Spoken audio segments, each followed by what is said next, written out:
भैया पूछो।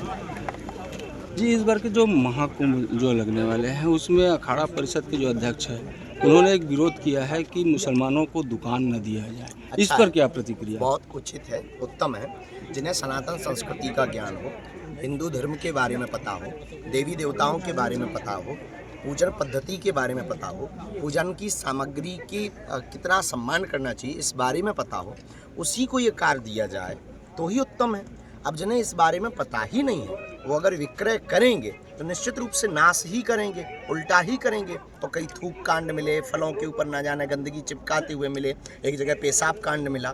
इससे ये सिद्ध होता है कि हो सकता कुछ षड्यंत्रकारी, हम ये नहीं कहते कि वो लोग हो सकते, कोई भी हो सकता। इसलिए गैर हिंदुओं को प्रवेश वर्जित महाकुंभ में कर देना चाहिए। और मेरे अंगने में तुम्हारा क्या काम भाई? वहाँ पर त्रिवेणी है, संगम है, महाकुंभ है, संतों का दर्शन है। तुम्हें कथा से लेना देना नहीं, तुम्हें हिंदुत्व से लेना देना नहीं, तुम्हें सनातन से लेना देना नहीं, तुम्हें राम से लेना देना नहीं। जब तुम्हें राम से कोई काम नहीं है तो राम के काम से तुम्हारा क्या काम?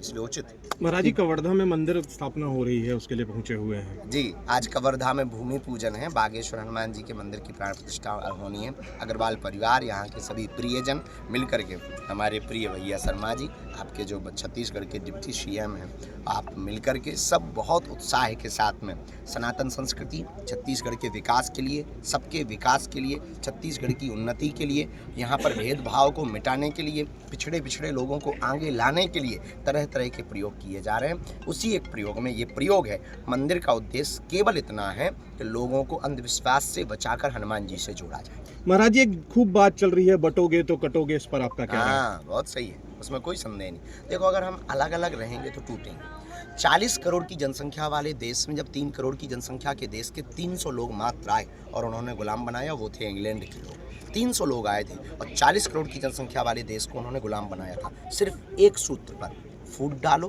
राज करो। इस सूत्र पर उन्होंने 40 करोड़ की जनसंख्या वाले देश को अगर एक एक पत्थर मारते तो उन्हें नानी याद आ जाती। लेकिन हम क्यों बट गए?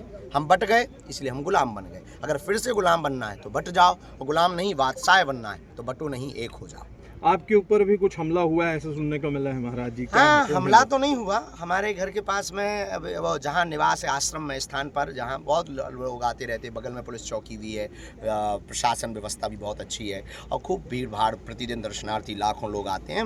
वहीं निवास के पास में कोई 3 संदिग्ध लोग पकड़े गए, उन पर इन्वेस्टिगेशन जारी है, उनके ऊपर मुकदमा भी दर्ज हुआ। अभी रिमांड में भी उनको लेने वाले हैं। वो कुछ हथियार उनके पास मिले हैं। कोई याकूब, कोई ऐसे खान, मुबीन खान नाम का एक लड़का भी उसमें पकड़ा गया है। धर्म विरोधी लगातार लगे हुए हैं, उससे हम डरते नहीं हैं, क्योंकि हम गीदड़ नहीं हैं। हमने जब कफन बांध लिया है कि हमें सनातनियों को एक करना है, हमें भारत को भव्य बनाना है, हमें जात पात और भेदभाव को मिटाना है, तो मिटाना है। अब जितने रोड़े आएंगे, हमारे महापुरुषों ने तो जेल की यातनाएं सही हैं, हमारे महापुरुषों ने तो न जाने कितने कितने दुत्कार सहे हैं। हम छोटे से एक तुच्छ से सिपाही हैं सनातन के। अगर उनको लगता है उनके हाथों हमारी लिखी होगी तो देखा जाए। धन्यवाद। Thank you.